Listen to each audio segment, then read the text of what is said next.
De tous les garçons rassemblés autour de Wendy, ce fut Plume qui prit la parole en premier. « Ce n'est pas un oiseau, dit-il d'une voix effrayée. Je pense que c'est une dame. »« Une dame ?» dit Guignoton, qui se mit à trembler. « Et c'est moi qui l'ai tuée ?»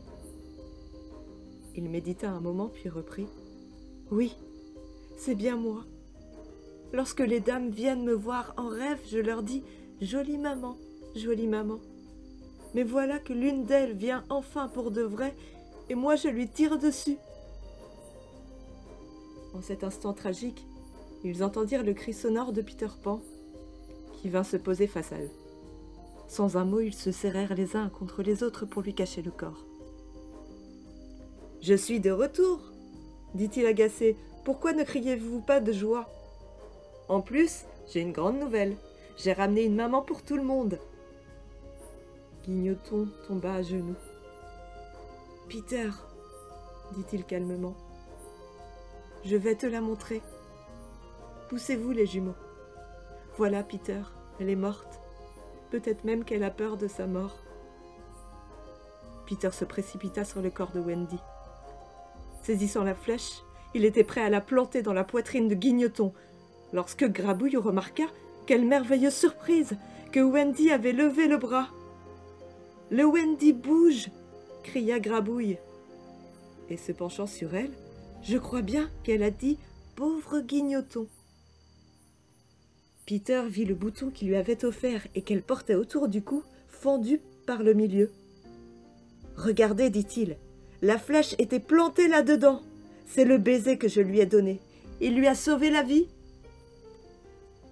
« Je m'y connais bien en baiser, intervint Plume. Laisse-moi voir ça. »« Ouais, c'est bien un baiser. » Ils entendirent une mélodie plaintive au-dessus de leur tête. Clochette pleurait tellement déçue que Wendy fut encore en vie. Alors les garçons durent expliquer à Peter comment les choses s'étaient passées. « Écoute bien, Clochette !» cria-t-il à la fée. « Je ne suis plus ton ami.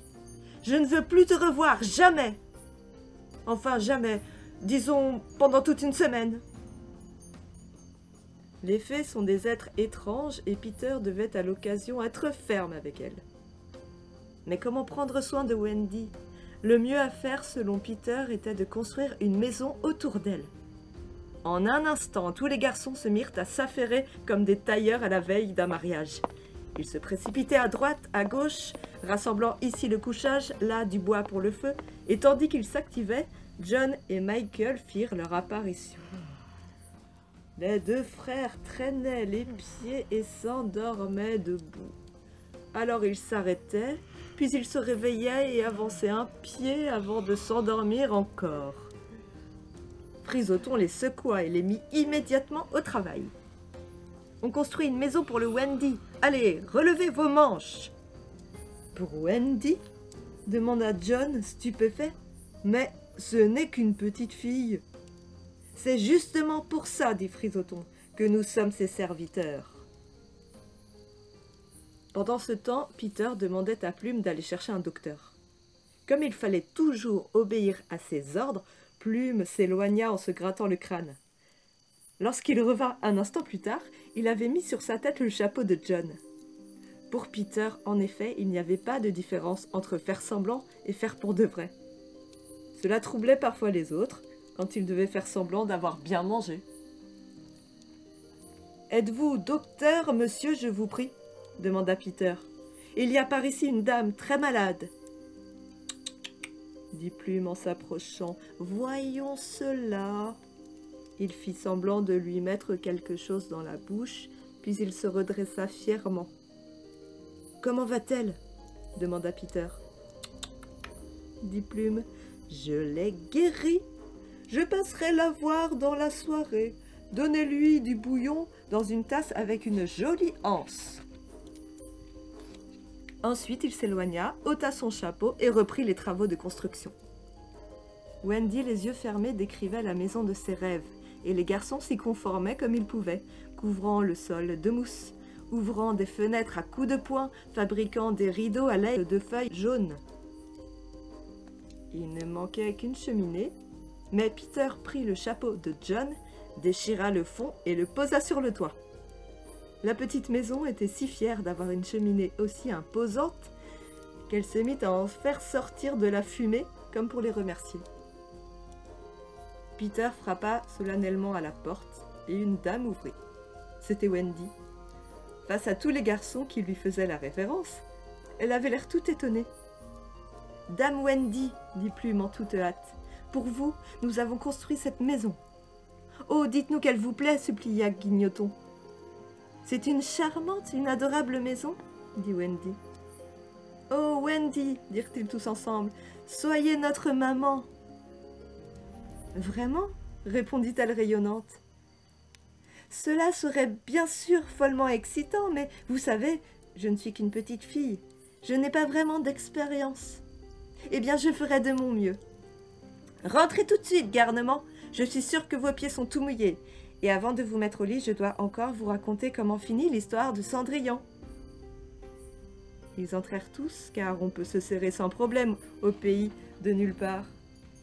Peter monta la garde, mais lui aussi s'endormit. Et les fées, qui rentraient d'une fête en titubant, l'enjambèrent joyeusement en lui tordant un peu le nez. Les nouveaux venus se prirent bientôt d'un amour passionné pour la maison souterraine. Elle n'était constituée que d'une grande pièce où poussaient de jolis champignons de couleur sur lesquels on s'asseyait. Un arbre de nulle part tentait de pousser au milieu, mais on le coupait tous les matins. On ouvrait l'unique lit pliant le soir à 6h30. Tous les garçons y dormaient, serrés comme dans une boîte de sardines. Une discipline stricte leur interdisait de se retourner avant le signal, et au signal, ils se retournaient tous en même temps. Seul Michael devait dormir dans un berceau parce que Wendy voulait s'occuper d'un bébé et qu'il était le plus petit. Clochette, enfin, disposait d'une cage à oiseaux délicieusement aménagée avec un miroir ayant appartenu au chaboté et une commode de style Prince Charmant 6. Tandis que le temps passait, Wendy regrettait-elle beaucoup ses parents bien-aimés? C'est là une question difficile, parce qu'il est tout à fait impossible de mesurer le temps au pays de nulle part, où l'on compte en lune et en soleil. Et il y en a tellement là-bas. Chaque jour apportait son lot d'aventures, mais personne n'en racontait autant que Peter Pan. Certes, on ne savait jamais s'il les avait réellement vécues, mais il lui arrivait aussi d'oublier les vrais. Pour les décrire toutes, il faudrait un livre aussi gros qu'un dictionnaire français-latin, latin-français. Et le mieux que nous puissions faire est de prendre un échantillon d'une heure passée sur l'île. La difficulté est de choisir laquelle. Raconterons-nous comment Wendy arriva à temps pour empêcher les enfants de manger le gâteau empoisonné préparé par le capitaine Crochet? Ou comment fut repoussée l'attaque des Indiens contre la maison souterraine? Ou comment Peter défia les lions? Ou comment Wendy regagna l'île à la nage après que Clochette l'eut mise sur une feuille pour la renvoyer dans le monde réel? Ou bien choisirons-nous le sauvetage de Lys Tigré dans le lagon des sirènes? Ou l'amitié entre Peter et Loa de nulle part? Le mieux est de tirer au sort. Et le gagnant est le lagon. Si vous fermez les yeux et que vous appuyez un peu dessus, vous pourrez voir avec un peu de chance une tache aux couleurs vives. C'est le lagon. Vous n'en approcherez jamais plus depuis le monde réel, sauf à votre dernier moment. Les enfants passaient des jours entiers dans ce lagon à nager et à jouer. Malheureusement, seul Peter pouvait approcher les sirènes. Wendy les regardait de loin, avec envie, jouer avec les bulles multicolores cueillies dans l'arc-en-ciel qu'elles utilisaient comme des ballons. Souvent, les garçons faisaient la sieste sur le récif des naufrageurs. Et, ce soir-là, ils dormaient encore lorsque le soleil se cacha pendant que des ombres couraient sur l'eau. Alors cet endroit riant prit soudain un aspect hostile et effrayant. Wendy scrutait l'obscurité en veillant sur le sommeil des garçons, pendant que Peter, aussi vigilant qu'un chien de chasse, tendait l'oreille. « Les pirates ! cria-t-il pour réveiller les autres. « Vite, plongez !» Un canot, en effet, s'approchait, dans lequel se trouvaient Floop, Coudric et une prisonnière qui n'était autre que Lys Tigré. Elle avait les mains et les chevilles attachées, et elle connaissait le sort fatal qui l'attendait. On allait l'abandonner sur le rocher, et, avec la marée montante, elle allait mourir noyée. Pourtant, son visage restait impassible. Fille de chef elle était, et en véritable fille de chef, elle s'apprêtait à mourir. Pendant que les pirates la débarquaient sur un rocher, Peter et Wendy se cachèrent dans l'eau. Pris d'une inspiration soudaine, le garçon se mit à imiter la voix du capitaine Crochet. « Et là, bande d'incapables, détachez-la immédiatement et laissez-la partir !»« Oh, le capitaine !» s'écrièrent les pirates médusés. « Exécution, ou je vous passe mon crochet à travers le corps !»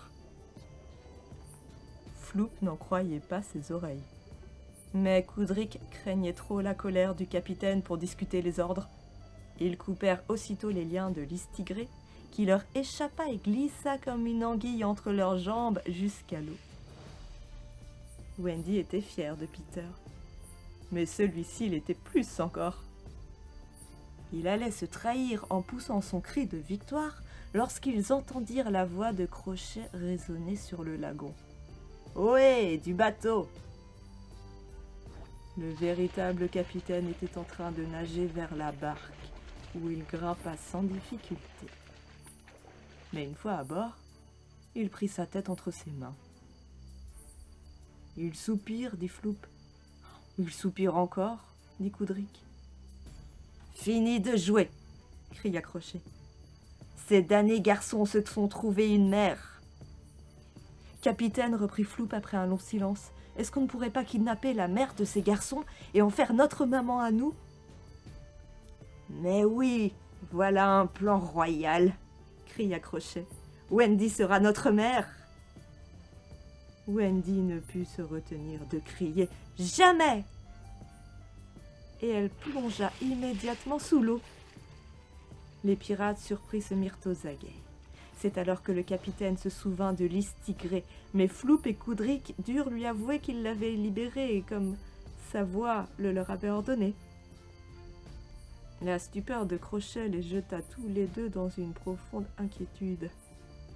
Le capitaine haussa la voix. « Esprit qui hante le lagon ce soir, m'entends-tu » ? « Par les cornes, les biques, les piques et les boucs, je t'entends » répondit Peter en l'imitant. « Qui es-tu »« Je suis James Crochet, » dit la voix, « capitaine du Jolly Roger. »« Tu mens, s'étrangla Crochet. « Poudre et soufre d'enfer, dis-le encore une fois, et je te jette l'encre dans ton ventre. »« Mais si tu es Crochet, qui suis-je ?»« Un cabillaud, » répondit la voix. « Rien d'autre qu'un cabillaud. » Floop et Coudric se mirent à murmurer, scandalisés à l'idée d'être restés aux ordres d'un cabillaud. Quant au capitaine, l'image qu'il avait de lui-même s'effondrait. Mais il y avait dans sa sombre nature une touche de féminité, comme chez tous les grands pirates, et cela lui donnait parfois des intuitions. Soudain, il tenta le jeu des devinettes. Peter ne put y résister. « Crochet !» demanda le capitaine. « As-tu une autre voix ?»« Oui, » répondit Peter de sa voix naturelle. « Et un autre nom ?»« Oui. » Questions et réponses se mirent à fuser. « Es-tu végétal ? Non. Minéral ? Oh non. Animal ? Oui. Homme ? Non. Garçon ? Oui. Garçon ordinaire ? Ah non. Garçon prodigieux ? Oui. Es-tu en Angleterre ? Non. Es-tu ici ? Oui. » Crochet était totalement perdu. « Posez-lui des questions !» dit-il aux autres en s'épongeant le front. « Langue au chat !» cria Peter. « Je suis Peter Pan !» Pan! Les pirates revinrent immédiatement à eux. Crochet redevint capitaine et les deux autres ses fidèles hommes de main. Peter appela les garçons à la rescousse et aussitôt le combat s'engagea. Il fut court et sanglant. John affronta Coudric sur le canot, Floop toucha Guignoton à la 4e côte, mais il reçut en retour le coup de Frisoton tandis que, revenu à terre, Coudric harcelait Plume et les jumeaux. Quant à Peter, il cherchait un plus gros gibier. Il remonta sur le rocher au moment même où Crochet grimpait de l'autre côté. Lorsqu'ils levèrent la tête, leurs visages se touchaient presque. Peter saisit un couteau dans la ceinture de Crochet et il allait le retourner à son propriétaire. Mais il se rendit compte que le combat n'était pas loyal. Crochet n'avait pas encore fini de grimper. Peter tendit la main au pirate pour l'aider. C'est alors que Crochet le mordit. Cette traîtrise laissa Peter sans voix. Il resta un moment les yeux fixés sur son adversaire. C'est ainsi que tous les enfants, la première fois qu'ils éprouvent l'injustice, sont frappés de stupeur. Si l'on est injuste envers un enfant, il peut vous aimer de nouveau, mais il ne sera plus jamais le même. Personne ne se remet de sa première injustice. Personne, sauf Peter. Il l'avait souvent éprouvé, mais l'avait toujours oublié. Telle était, je crois, la vraie différence entre lui et les autres. Quelques minutes plus tard, on pouvait voir Crochet nager en toute hâte vers le canot, car le crocodile le poursuivait obstinément. Pourtant, au lieu de crier victoire, les garçons restaient inquiets. Ni Peter ni Wendy ne répondaient à leurs appels. Ils durent se résoudre à rentrer sans eux à la maison pour ne pas se coucher trop tard. Alors que s'était-il passé? À force de nager, Wendy s'était évanouie et Peter avait dû la hisser sur le rocher. Mais à présent, la marée montante allait engloutir le récif d'un instant à l'autre. Peter ne pouvait pas voler parce que Crochet l'avait blessé. Il était impossible à Wendy de regagner la rive à la nage. Ils se préparaient déjà à mourir noyés tous les deux lorsqu'apparut, flottant à la surface de l'eau, le cerf-volant fabriqué par Michael quelques jours plus tôt. Sans hésiter, Peter en noua la queue à la taille de Wendy, qui refusait de partir sans lui. « Accroche-nous tous les deux, Peter, ou bien nous mourrons ensemble », pleurait Wendy. « Le cerf-volant ne peut pas soulever deux personnes. Michael et Frisoton ont déjà essayé, et il n'est pas question de laisser mourir une dame. Au revoir, Wendy. » En quelques minutes, Wendy était déjà hors de sa vue, emportée dans les nuages. Resté seul face à une mort certaine, Peter eut peur pour la première fois. Il frissonna. Mais observant la mer, il remarqua qu'elle se composait, elle aussi, de milliers de frissons.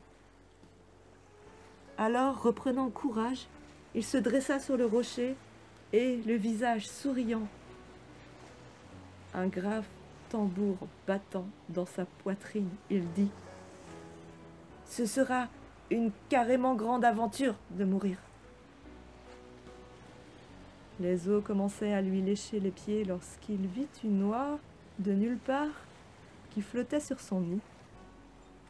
L'oie criait pour inciter Peter à monter dans son embarcation, mais aucun d'entre eux ne comprenait le langage de l'autre. « Monte dans le nid !» criait-elle. « Qu'est-ce que tu jacasses ?» hurlait Peter. « Tête de piaf, fais ce que je te dis !» s'agaçait l'oie. « Grosse emplumée toi-même !» s'énervait Peter. Ils finirent par crier en même temps « Tais-toi !» En désespoir de cause, l'oiseau envoya son nid contre le rocher et prit son envol. C'est alors seulement que Peter comprit. Il monta à bord, prit délicatement les deux œufs et les installa dans le chapeau que Coudric avait perdu dans la bataille. Le couvre-chef flottait si magnifiquement que l'oiseau put revenir y couver ses petits.